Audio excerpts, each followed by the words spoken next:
New Zealand کے خلاف پہلے T20 میں قومی ٹیم کی بدترین پرفارمنس. کیوی بالنگ کے سامنے گرین شرٹ 91 رنز پر ڈھیر ہو گئے. اوپنر محمد حارث اور حسن نواز بغیر کوئی رن بنائے آؤٹ ہوئے تو ان کے پیچھے لائن لگ گئی. 8 کھلاڑی ڈبل فگر میں بھی داخل نہ ہو سکے. خوش دل شاہ البتہ 32 رنز کے ساتھ ٹاپ سکورر رہے. کیوی بالرز نے 19ویں اوور میں قومی ٹیم کو چلتا کر دیا. قومی ٹیم نے نیوزی لینڈ کو جیت کے لیے 92 رنز کا ہدف دیا ہے، جس کے تعاقب میں نیوزی لینڈ کی بیٹنگ جاری ہے. 5ویں اوور میں ہی 30 رن نیوزی لینڈ نے اسکور کر لیے. شاہد ہاشمی ہمارے ساتھ موجود ہیں، ان کو شامل گفتگو کرتے ہیں. شاہد ہاشمی صاحب، یہ تو وہ ٹیم تھی جو بیک اپ میں تیار ہوئی اور اس نے چیمپئنز ٹرافی کے غموں کو ہلکا کرنا تھا. یہ تو مزید دکھ دے رہے ہیں. نہیں، مجھے تو مزید دکھوں کی امید تھی کہ آپ کو شاید خوشی کی امید ہو. بتایا تو یہی گیا تھا کہ یہ غموں کا مداوع کریں گے. نہیں، وہ 50 اوور کرکٹ تھی. ہم دراصل فارمیٹ کو مکس بھی کر دیتے ہیں. چیمپئنز ٹرافی 50 اوور کی کرکٹ تھی، یہ 20 اوور کی کرکٹ ہے. ہم ابھی تک سوچ نہیں پا رہے کہ ہمارے T20 کے کون سے پلیئر ہیں، ہمارا T20 کا کپتان کون ہوگا. جنوری 2024 میں یہ ٹیم پاکستان کی نیوزی لینڈ گئی تھی اور وہاں 4-1 سے ہاری تھی. تو ان 17 پلیئروں میں سے 12 پلیئر ٹیم سے باہر ہیں اور 4 کپتان بدل چکے ہیں. اس سے شاہین شاہ افریدی کو کپتان بنایا تھا، پھر بابر اعظم کو کپتان بنا دیا گیا. T20 ورلڈ کپ میں ہمیں بڑی مایوس کن کارکردگی دیکھنے کو ملی کہ ہم افریقہ سے ہار گئے بری طرح. بھارت سے تو ہم ہارتے ہی ہیں. پھر اس کے بعد رضوان کو کپتان بنایا گیا، پھر سلمان آغا کو بنا دیا گیا، پھر سلمان آغا کو ہٹا کے رضوان کو بنایا گیا. تو ہم ابھی تک اسی شش و پنج میں کہ ہمارے کپتان کون ہوگا، ہماری ٹیم کون ہوگی. اور آج کی ظاہر تجرباتی ٹیم تھی. حارث، نواز، کافی حارث 2 سال کے بعد ٹیم میں آئے. نواز پہلا میچ کھیل رہے تھے. جس طرح انہوں نے بلے گھمائے کچھ سمجھ میں نہیں آ رہا تھا. کرکٹ کی اصطلاح ہوتی ہے سی دا بال ہٹ دا بال، لیکن وہ تو گیند کو دیکھ ہی نہیں رہے تھے. انہوں نے تو بغیر دیکھے گیند کو مارنے کی کوشش کی اور پھر یہ کے بعد بھی گرے. پہلا رن بنتے بنتے 3 وکٹ گر گئے تھے. 11 رن پر چوتھی وکٹ گری، پھر ایک 46 کی پارٹنرشپ. تو بڑی مایوس کن کارکردگی ہے. ان کنڈیشنز میں کھیلیں، ایکسپیرینس نہیں ہے ان پلیئروں کو، ان پلیئروں کی ایبلٹی نہیں ہے ان کنڈیشنز میں کھیلنے کی. اچھا، اس میں ایک بات ہم ہمیشہ کرتے ہیں کہ جو کمرشل کرکٹ ہے اس کی وجہ سے T20 جو ہے اس نے ٹیک اوور کیا ہوا ہے اور 50 اوورز میں ہم کمپرومائزڈ ہیں. اچھا، اب T20 میں بھی خیر حال تو ہمارے سامنے، پھر انڈیویجول پرفارمنس بھی نہیں ہے. ایز یونٹ تو پرفارم کر نہیں رہے. انڈیویجول پرفارمنس بھی آپ کو کسی کھلاڑی کی ایسی نظر آتی ہے کہ ہاں یہ T20 کا ایک اچھا پلیئر ہے، اوور آل بھی کولیپس کرتے ہیں اور انڈیویجول بھی تباہ حال ہیں. پیچز میں نظر آتی کبھی کبھی کارکردگی. آپ خوشدل سے اچھا خاصا کھیل رہے تھے، 3 چھکے انہوں نے لگا لیے تھے. انہیں پوری گیندیں کھیل کر جانا چاہیے تھا. کم از کم 100 رنز تو کراس ہو جاتے اگر وہ کھڑے رہتے. 32 رنز بنائے. سلمان آغا کپتان ہے، انہوں نے ایک ریورس سویپ پہ چوکا مارا. انہیں پتا تھا کہ وہاں پہ فیلڈر آ گیا ہے، پھر وہی شاٹ مار کر انہوں نے کیچ دیا. تو ان پلیئروں میں گیم اویئرنیس نہیں ہے. پیچز میں تھوڑی بہت بریلینس نظر آ جاتی ہے.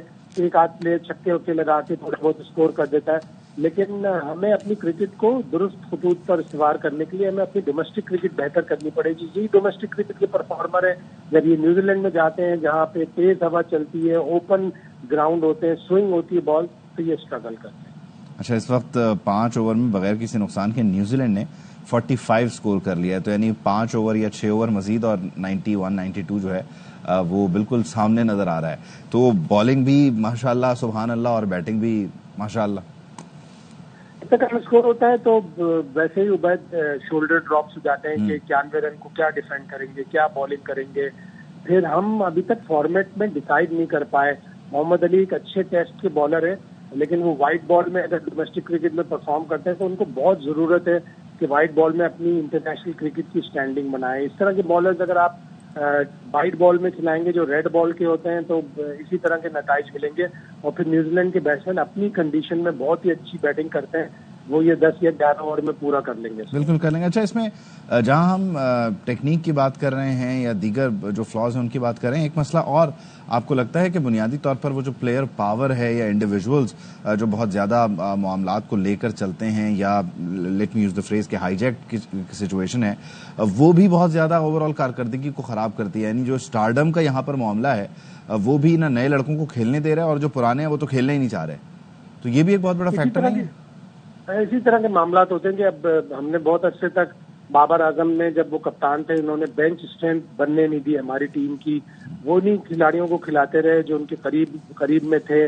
اور اس طرح پاکستان کی ٹیم آلدو کہ پاکستان نے 2022 میں فائنل کھیلتا ہے T20 ورلڈ کپ کا، لیکن ہمارے سارے پلیئر 4 قدم آگے جاتے ہیں، 3 قدم 5 قدم پیچھے ہو جاتے ہیں. اب شاداب خان کو دیکھیں، وہ کافی عرصے کے بعد دوبارہ ٹیم میں آئے. آج وہ ان کے اوپر ایک ذمہ داری تھی کہ وہ نائب کپتان ہے، لیکن وہ کیچ ان کا بہت اچھا ہو گیا، کھیل بھی ڈر کے رہے تھے. تو یہ ساری چیزیں ہیں جو سارے فیکٹر جن کو ہمیں دور کرنے. اب کوشش کی گئی ہے کہ 2-3 بڑے پلیئر ہٹا کر T20 کرکٹ سے ہم نئے لڑکوں کو کھلائیں. تو یا تو صبر کرنا پڑے گا، اس طرح کے نتائج آتے رہیں گے 6-8 مہینے تک، شاید یہ پلیئر میچور ہو کر کچھ اچھی کارکردگی دکھانے میں کامیاب ہو سکے. لیکن but of this but of that کے ساتھ جو کمبینیشن بنتا وہ زیادہ بہتر تھا، یا یہ بالکل ٹوٹلی نئی ٹیم کو میدان میں اتار دینا اور پھر صبر کی تلقین کرنا؟ خیر صبر تو ہمارا بڑا طویل چلا ہی آ رہا ہے، اب مزید کتنا کرنا ہے آپ کے اندازے کے مطابق نئی ٹیم کے ساتھ؟ فیصلوں میں ہمارے مستقل مزاجی نہیں ہے. اب جس طرح میں بتا رہا ہوں نا کہ 1 سال میں آپ نے 4 کپتان تبدیل کر دیے، آپ ایک کے اوپر اعتماد کریں نا. رضوان کو اگر آپ نے کپتان بنایا تھا تو آپ رضوان کو T20 کا کپتان بناتے. ابھی تک بابر اعظم اور رضوان کے بارے میں ہم فیصلہ نہیں کر پا رہے کہ یہ ہماری T20 کی ٹیم کا حصہ ہوں گے یا نہیں ہوں گے. ریکارڈ اگر دیکھیں تو دونوں کا ریکارڈ بہت اچھا ہے. ہاں یہ ڈاٹ بالز بہت زیادہ کھیلتے ہیں، تو آپ کو انہی پلیئروں کو بہتر کرنا ہوگا. ایک دم سے آپ ٹیم چینج کریں گے تو پھر آپ کو 1-1.5 سال انتظار کرنا پڑے گا. ٹھیک ہے، بہت شکریہ. شاہد ہاشمی صاحب ہمارے ساتھ موجود تھے. اور اس وقت کرائسٹ چرچ میں یہ میچ جاری ہے. پاکستان نے پہلے کھیلتے ہوئے 18.4 اوور میں 91 رنز اسکور کیے. ٹیم پاکستان آل آؤٹ ہو گئی، پورے 20 اوورز بھی نہیں کھیل سکے. اور نیوزی لینڈ جو ہے وہ 92 یعنی 92 رنز کے ہدف کے تعاقب میں اس وقت بیٹنگ جاری ہے اس کی، اور 5 اوور میں بغیر کسی نقصان کے اس نے 45 رن سے زائد اسکور کر لیے ہیں.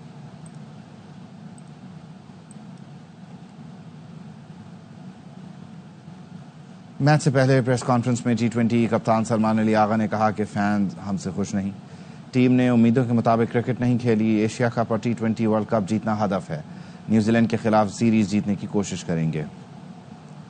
ہم سے خوش نہیں ہے، ان کا بنتا بھی ہے کیونکہ ہم نے ویسی کرکٹ نہیں کھیلی جیسے وہ ہم سے ایکسپیکٹ کرتے ہیں. گول جو ہے وہ ایشیا کپ اور ورلڈ کپ ہی ہے. کوشش کریں گے یہ جو سیریز ہیں ان کو پروفیشن کے طور پر یوز کیا جائے. ہم یہاں پر جیتنے آئے ہیں، ینگ اور ایکسپیرینس کا میرے سے مکسچر ہے. کوشش یہی ہے کہ نیا کمبینیشن بنایا جائے اور اسی کے ساتھ آگے فارورڈ جایا جائے. فخر اور سائم کو مس کریں گے، وہ ایسے پلیئر ہیں گیون ڈے میچ جتوا سکتے ہیں. امید کرتے ہیں کہ آنے والی سیریز میں وہ واپس آ جائیں گے. سندھ کے وزیر کھیل کو قومی کرکٹرز کی خوراک پر اعتراض. سردار محمد بخش مہر نے کہا کرکٹر حلوہ پوری، نہاری اور حلیم کھائیں گے تو کیسے کھیل پائیں گے؟ کچھ بالروں کی فٹنس تو اتنی خراب ہے کہ میں بھی 4-5 چھکے مار دوں. پیٹرول اس لیے سستا نہیں کر رہے کہ بجلی سستی کرنی ہے. وزیر اعظم کا اگلے 15 دن کے لیے پیٹرولیم مصنوعات کی قیمتیں برقرار رکھنے کا اعلان. شہباز شریف کہتے ہیں مالی فائدہ بجلی کی قیمتوں میں عوام کو منتقل کرنے کا فیصلہ کیا ہے. بجلی نرخوں میں کمی سے متعلق مؤثر حکمت عملی کے تحت پیکج تیار کیا جا رہا ہے. عالمی منڈی میں تیل کی قیمتوں میں رد و بدل سے پیدا مالی گنجائش کے مطابق بڑا ریلیف دیں گے. سستی بجلی پیکج کا اعلان آئندہ چند ہفتوں میں خود کروں گا. حکومت سنبھالی تو عوامی ریلیف کو ترجیح دینے کا عہد کیا تھا. بجلی کی قیمتیں کم ہوں گی تو مجموعی طور پر مہنگائی مزید کم ہوگی. پیٹرولیم مصنوعات کی قیمتیں برقرار رکھنے کا نوٹیفیکیشن جاری کر دیا گیا.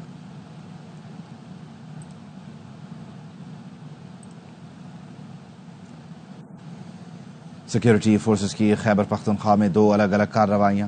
9 خاکرک میں مسلح افراد نے تھانہ یعقوب شہید اور تھانہ حرم پر حملے میں 1 سب انسپکٹر اور سوئی گیس کے دفتر پر تعینات سیکیورٹی گارڈ کو شہید اور 1 شخص کو زخمی کر دیا. پشاور میں پولیس چوکی پر شدت پسندوں نے کانسٹیبل کو شہید کر دیا. جوابی کارروائی پر حملہ آور فرار ہو گئے. بنو کے تھانہ ڈومیل کی حدود سپن تنگے میں پولیس چوکی پر دہشت گردوں کا بھاری ہتھیاروں سے حملہ ناکام بنا دیا گیا.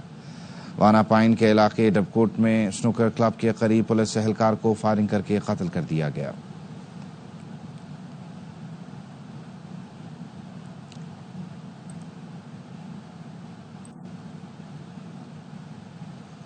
وزیر اعلیٰ خیبر پختونخوا علی امین گنڈاپور کا کہنا ہے Khyber Pakhtunkhwa police security forces دہشت گردی کا بہادری سے مقابلہ کر رہی ہیں.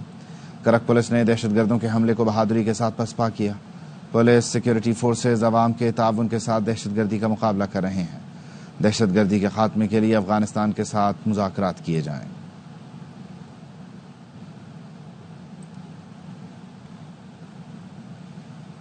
جنہیں پالا وہ دشمن نکلے، شاید بھارت بھی اتنی نفرت نہ کرتا ہو. ریلوے کے وفاقی وزیر حنیف عباسی نے بتا دیا دہشت گرد بھاگ کر افغانستان چلا گیا تو وہاں بھی پیچھا کیا جائے گا. بھارت اور پی ٹی آئی بریگیڈ کی زبان میں کوئی فرق نہیں. سیاسی مقصد کے لیے کچھ لوگوں نے بھارتی بیانیہ اپنایا. یہ فیصلہ ہوا ہے اتنے دہشت گرد پاکستان کے اندر موجود ہیں ان کو بھی نہیں چھوڑا جائے گا، اور اگر یہ بھاگ کر افغانستان جاتے ہیں یا کسی اور جگہ جاتے ہیں، جہاں جگہ جائیں گے ان کا پیچھا کیا جائے. حکومتی سطح کے اوپر 100% یہ فیصلہ کر لیا گیا. جن کو ہم نے 40 سال پالا ان کی ہمارے ساتھ دشمنی کی انتہا ہے. شاید ہندوستان اتنی نفرت نہ کرتا ہو. اس واقعے کے اوپر اگر ہندوستان کی زبان کو دیکھیں، یہ جو پی ٹی آئی کا بریگیڈ ہے ان کی زبان کو دیکھیں، ٹارگیٹڈ موومنٹ ہے. ٹارگیٹڈ موومنٹ کی صورت میں کروڑوں اربوں روپے مل رہے ہیں. پھر اس واقعے کی مذمت تو امریکہ نے بھی کی، نہیں کی تو ہمارے دشمنوں نے. جے یو آئی سربراہ مولانا فضل الرحمان نے کہا ہے کہ عید کے بعد حکومت کے خلاف تحریک چلانے کا فیصلہ کریں گے. اسلام آباد میں صحافیوں سے گفتگو میں مولانا فضل الرحمان کا کہنا تھا وزیر اعظم افطار کے لیے دعوت تو دے رہے ہیں لیکن ملکی مسائل پر بات کیوں نہیں کر سکتے. سندھ میں ڈاکو رد عمل میں بنے. پی ٹی آئی سے معاملات میں تلخی کم ہوئی ہے.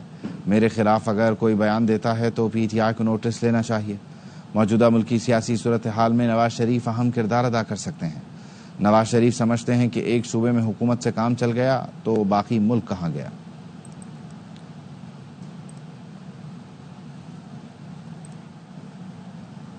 سب اپنے اپنے دھندوں میں مصروف ہیں، کسی کو کراچی کے عوام کی کوئی فکر نہیں. امیر جماعت اسلامی حافظ نعیم الرحمان کا کراچی میں خطاب. کہا عوام عید کے بعد تحریک کے لیے تیار ہو جائیں. گورنر اور وزیر اعلیٰ ہاؤس کا گھیراؤ کریں گے. وڈیرے گھر بیٹھے حقوق نہیں دیں گے. والوں نے پیپلز پارٹی اور ایم کیو ایم کو ٹھکرا دیا، دھتکار دیا. یہ تو اسٹیبلشمنٹ کے سہارے فارم 47 کی بنیاد پر مسلط ہوئے ہیں. کسی کو فکر نہیں ہے کہ اس شہر کراچی کے لوگوں کے ساتھ ہوتا کیا ہے. وزارتوں کی دوڑ لگی ہوئی ہے، سب اپنے اپنے دھندوں میں لگے ہوئے ہیں. گھر بیٹھے تو یہ وڈیرے آپ کو آپ کے حقوق نہیں دیں گے، ان سے آپ کو اپنا حق چھیننا پڑے گا. کراچی کے حقوق کا ملین مارچ بھی کریں گے. عید کے بعد ہم ایک بہت بڑی تحریک لانچ کر رہے ہیں. پہلے مرحلے کے طور پر گورنر ہاؤس اس کا گھیراؤ کا ہم اعلان کریں گے. اس کے بعد سی ایم ہاؤس پہ جائیں گے. پھر ہم شاہراہوں کے اوپر دھرنے دیں گے. حکومت کو گھٹنے ٹیکنے پر مجبور کریں گے. ہم یہ بھاری بھاری بل ادا نہیں کر سکتے، اور اگر حکومت نہیں مانے گی تو ہم بل نہ دینے کی اپیل عوام سے کریں گے. گورنر سندھ کامران ٹسوری نے کہا ہے ملکی معیشت چلانے اور سب سے زیادہ ٹیکس دینے والا شہر آج بنیادی سہولتوں سے محروم ہے. آئے دن خبریں آتی ہیں گٹر کا ڈھکن نہ ہونے سے بچہ گر کر جاں بحق ہو گیا. آج تک نوجوانوں کو کچلنے والے ٹریلر کا پتہ ہے نہ ان ٹریلر والوں کا. اس پر آواز اٹھائیں تو ہمیں آئینی حدود بتائی جاتی ہے. شہر جو پورے پاکستان کی معیشت چلاتا ہے، سب سے زیادہ ٹیکس ہمارا یہ شہر دیتا ہے. آج اس شہر میں رہنے والے لوگ بنیادی سہولتوں سے ہی محروم ہیں کہ ہر روز کوئی نہ کوئی خبر آتی ہے کہ فلاں علاقے میں بچہ گٹر کا ڈھکنا نہ ہونے کی وجہ سے گٹر میں گر کر جاں بحق ہو گیا اور اسے کسی نامعلوم ٹرالے نے کچل دیا. تک کسی ٹرالے کے نہ مالک کا پتہ چلا نہ اس کے ڈرائیور کا پتہ چلا. کراچی کے علاقے کورنگی میں منی ٹرک نے موٹر سائیکل کو ٹکر مار دی. موٹر سائیکل پر سوار بچہ سڑک پر گر کر جاں بحق ہو گیا. پولیس کے مطابق حادثہ اللہ والا ٹاؤن کورنگی میں پیش آیا. بچے کی شناخت حرم کے نام سے ہوئی. بچے کی لاش جناح ہسپتال منتقل کر دی گئی. پولیس حکام کا بتانا ہے شہزور ڈرائیور کی گرفتاری کے لیے کوششیں کی جا رہی ہیں.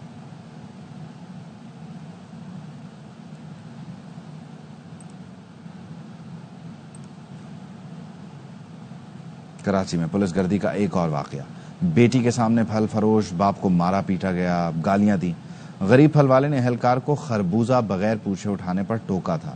ننھی بچی سہمی نظروں سے باپ کو پٹتا دیکھتی رہی. پھل فروش کو مارنے اور گالیاں دینے والے پولیس اہلکار ظفر کو نوکری سے نکال دیا گیا. 3 ساتھی بھی معطل ہیں. صفورہ کوٹ پر ویگو ڈالے میں سوار افراد کو علاقہ کانسلر کے بھائی سے جھگڑا مہنگا پڑ گیا. مسلح افراد کی فائرنگ سے علاقہ میدان جنگ بن گیا. نذیر شاہ کی رپورٹ دیکھیے. صفورہ المسلم سوسائٹی کے قریب زبانی جھگڑا گولیوں کی تڑتڑاہٹ میں بدل گیا. مبینہ طور پر منظر عباس نامی شخص نے ساتھیوں کے ہمراہ جھگڑے میں فائرنگ کی تو گولی علاقہ کونسلر کو جا لگی. پستول کے بٹ سے کونسلر کا بھائی بھی زخمی ہو گیا. مشتعل افراد نے غصے میں ویگو ڈالا بری طریقے سے توڑ ڈالا.